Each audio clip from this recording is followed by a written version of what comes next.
Hi, this is Dan Morantz with Berkshire Hathaway Home Services. I'm a real estate agent and the creator and founder of Westerly Waves, a place where we meet the people and organizations that make Westerly a better place.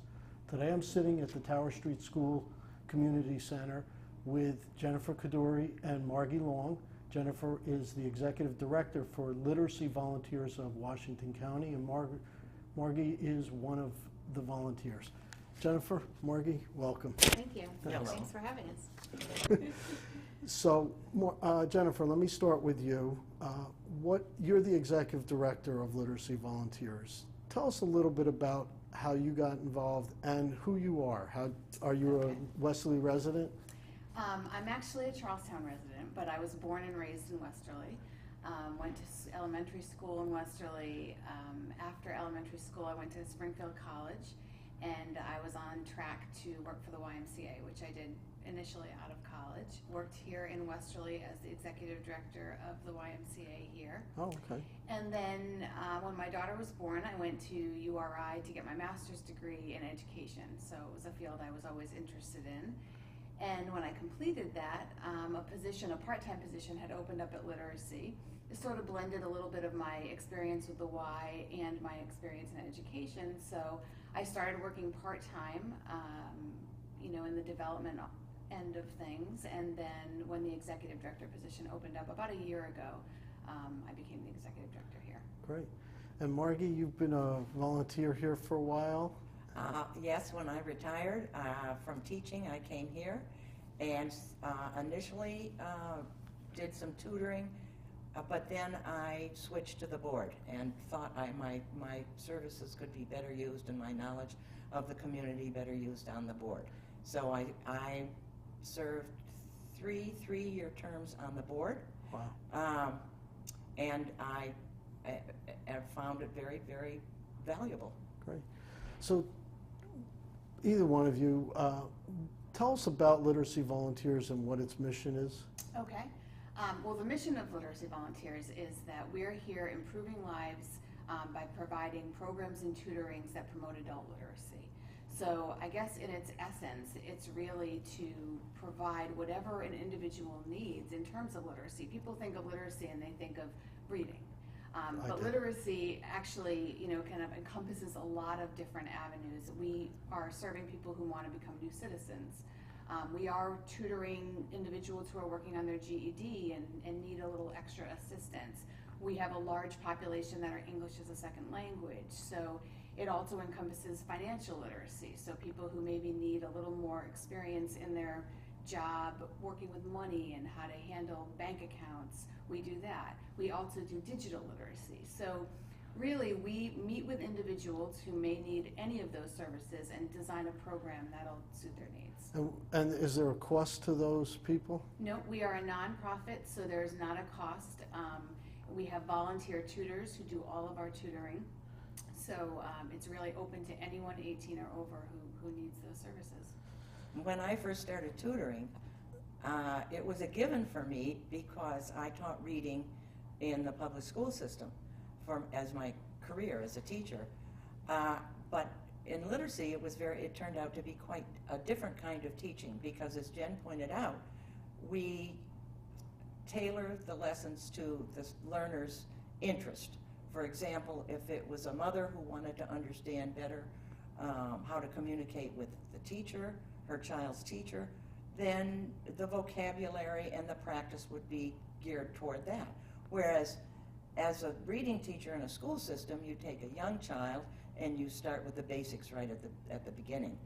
And that was different for adults. So teaching a child you're teaching them about what things are and what they're called and all of that. And starting with phonics and that kind of thing, yeah. Where here it's more use-based.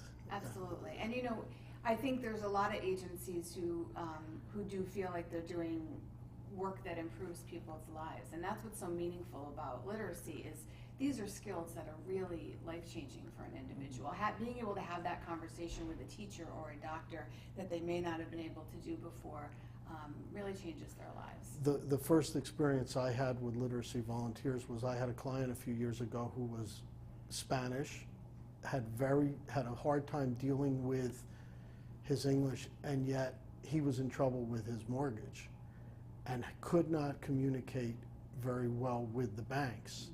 So I got involved with working with him, but I think without his help from here, we never would have saved the house. Yes, And and I we think- see that a lot, whether it's a car or a home or, some of that is difficult for a native speaker to understand. Yes. Let alone Yeah. if you're struggling Yeah. With the language, so. Absolutely. And You could walk in here, for example, and find a tutor and a student sitting at a table with a deck of cards because the student, the learner, wanted to upgrade his or her understanding of what it meant to be a dealer at one of the casinos. And therefore, the cards and the language that goes along with them is what is. And it's a great motivational tool on the part of the student, too, Right. I think people would be lost if they came in and you started them at basic And reading fonts. or that kind of thing. yeah, because everybody, I think, time is limited, and especially somebody who might be having problem with literacy, they're struggling financially because they can't get that great job. And Exactly. this gives them that opportunity to move and improve their lives, as you said. So, how did you, Margy, you had said you started as a teacher, but how did you find out about literacy volunteers? I live in Westerly, and excuse me, and I really can't say. I do know. It was initially started at the Westerly Library by one of the librarians down at the Westerly Memorial Library, and I was involved in the library as a reading teacher. I would take my students down there on field trips, and became familiar with literacy down at the library, and then just followed them up here when they moved up here. Okay. Now, it started at the library, it's now here at Tower Street. And it's volunteers of Waashington County, so are you Yes. in other locations throughout the? We are. This is our main hub, and here at Tower Street we have a classroom space and our office space, but we also do a lot of off-site tutoring throughout Washington County. So we have a number of classes that meet at URI, at the library in Kingston, so we run some conversation classes there. And this year we actually have expanded to Block Island. Wow. We had a teacher in the school system there who contacted us and said, there really aren't any resources for adult education, and we have a population in need. So we traveled out to Block Island and met with her at the library and got them started with what they needed, trained some tutors out there, and they have about 12 to 14 now that are meeting one-on-one on Block Island. What does it take to become a tutor? And Really just time, the time, a willingness to help other people. As far as the actual skills, we help people. Sometimes someone will come in and just feel like they don't have the qualifications necessary, and really that's not true, because we have a great team of staff here that will train individuals in what they need and provide the resources and help them, each tutoring session with materials. So really having the heart to do it and having the time to do it, and then we'll help you with what you need from them. I would emphasize that, because Yes. too many people feel, oh, I don't have the skills. On the contrary, they probably do have the skills. Absolutely. And they just have to have the support, which is provided here. so somebody doesn't necessarily have to have a degree in education No, or anything. Not at all. Absolutely not. Not at It's all. more life skills that we've developed over our lifetime that we can bring in Absolutely. and use to help them.